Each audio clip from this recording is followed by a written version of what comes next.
Friends, आज के video में मैं आपको बताऊंगी कि किस तरह से हमारे घर में ही मौजूद एक छोटी सी चीज़ की मदद से आप अपने प्लांट में लगातार ग्रोथ और फूल पा सकते हैं।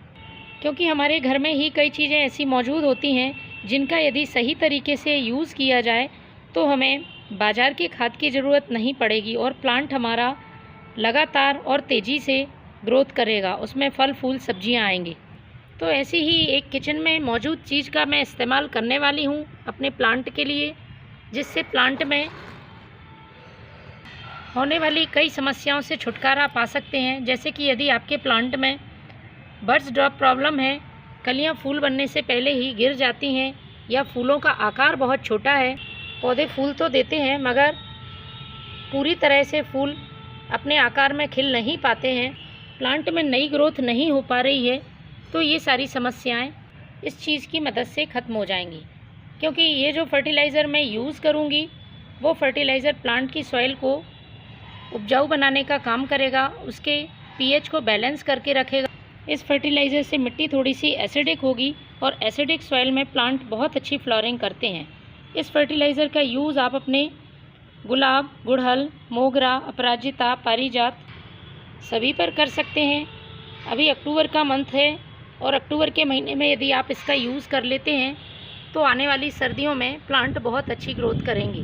कभी कभी होता है हम सभी फर्टिलाइज़र डाल के देख लेते हैं लेकिन तब भी प्लांट में फूल नहीं आते हैं, पौधा ग्रोथ नहीं करता है, तो इसका मतलब होता है कि प्लांट की सॉइल का पीएच गड़बड़ हो गया है या सॉइल उपजाऊ नहीं है। इसलिए आपको इस तरह के फर्टिलाइज़र महीने में एक बार अपने प्लांट के लिए ज़रूर इस्तेमाल करने चाहिए।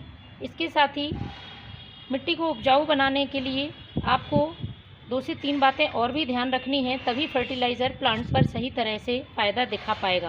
पहली बात, प्लांट की सॉइल यदि बहुत ज़्यादा पुरानी है तो आपको उसको चेंज करना होगा, क्योंकि ज़्यादा दिनों तक पुरानी मिट्टी में पोषक तत्वों की बहुत कमी हो जाती है, मिट्टी एकदम ख़राब हो जाती है जिससे कि प्लांट की ग्रोथ रुक जाती है।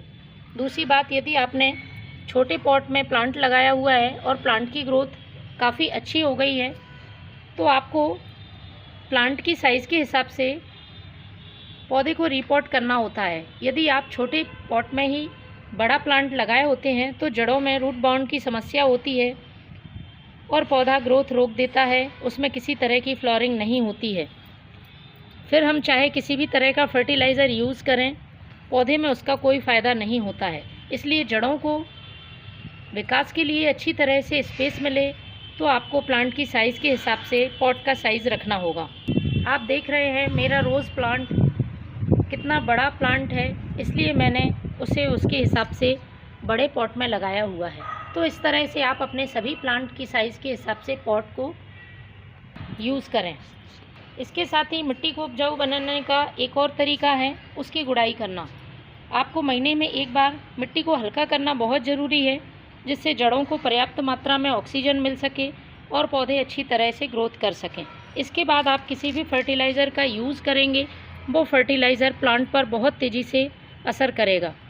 तो सिर्फ फर्टिलाइज़र डालना ही काफ़ी नहीं है, आपको प्लांट से देखभाल से संबंधित कुछ बातों का ध्यान भी रखना होता है। पौधे की कंडीशन के हिसाब से और मौसम के हिसाब से फर्टिलाइज़र भी हमें चेंज करने होते हैं, और यदि ये फर्टिलाइज़र जैविक होते हैं तो प्लांट के लिए बहुत ही अच्छी बात है। पौधा आपका बिना किसी साइड इफ़ेक्ट के लगातार ग्रोथ करता है और अच्छे फल फूल देता है। गुलाब का पौधा विंटर सीज़न में बहुत अच्छी फ्लोरिंग करता है, इसलिए आपको उसे अभी से तैयार करने की ज़रूरत है। अभी से यदि पौधा अच्छी नई ग्रोथ शुरू करेगा तो प्लांट घना बनेगा और उसमें फूल भी बहुत ज़्यादा मात्रा में आएंगे। इसके लिए आपको गुलाब के पौधे की कटी फटी पत्तियाँ, सूखी हुई टहनियाँ, इन सबको इस तरह से कट कर देना है जिससे कि नई ब्रांचेस प्लांट में आना शुरू हो जाएं। ये काम आपको अभी करना है तो पौधा आपका पूरी ठंड में बहुत अच्छी फ्लोरिंग करेगा। तो चलिए मैं बताती हूँ वो कौन सी चीज़ है और इसे प्लांट पर कैसे यूज़ करना है। तो मेरे पास है ये कॉफ़ी पाउडर।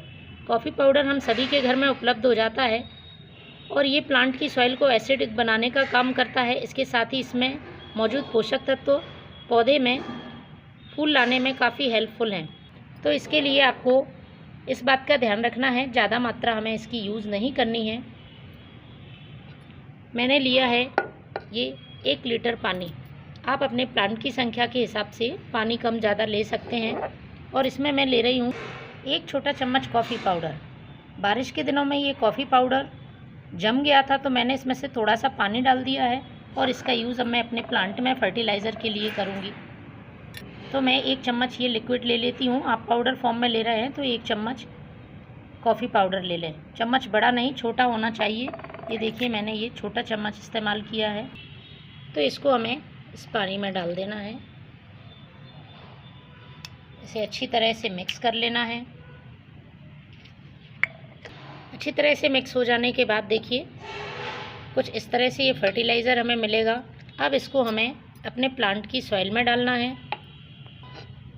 सॉइल में आप पॉट की साइज़ के हिसाब से डालें और तेज़ धूप में यूज़ ना करें। यदि छोटा पॉट है तो आप 50 से 100 ml फर्टिलाइज़र इसमें यूज़ करें और बड़ा है तो आप 100 से 200 ml फर्टिलाइज़र यूज़ कर सकते हैं। क्योंकि मुझे बहुत सारे कमेंट्स आते हैं फर्टिलाइज़र पौधे में कितना देना है, तो आप अपने पॉट की साइज़ के हिसाब से जितना मिट्टी में एब्जॉर्ब हो, बाहर नहीं निकलना चाहिए मिट्टी से ये फर्टिलाइज़र, इस बात का आप ध्यान रखें। उतना ही फर्टिलाइज़र आपको अपने प्लांट की सॉइल में डालना है। तो महीने में 1 बार इसका आप ज़रूर यूज़ करें। Thank you.